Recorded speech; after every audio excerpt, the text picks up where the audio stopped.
والسماء ذات البروج واليوم الموعود وشاهد ومشهود قتل أصحاب الأخدود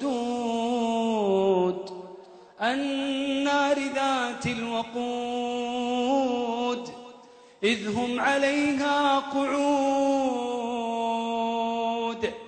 وهم على ما يفعلون بالمؤمنين شهود وما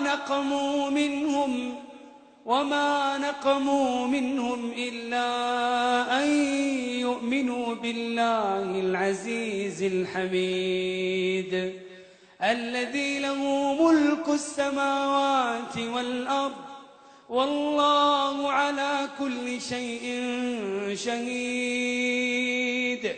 إن الذين فتنوا المؤمنين والمؤمنات ثم لم يتوبوا فلهم عذاب جهنم ولهم عذاب الحريق. إن الذين آمنوا وعملوا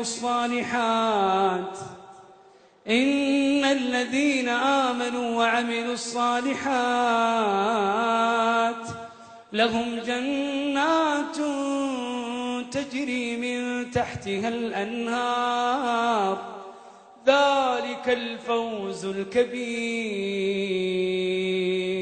إن بطش ربك لشديد إنه هو يبدئ ويعيد وهو الغفور الودود ذو العرش المجيد فعال لما يريد.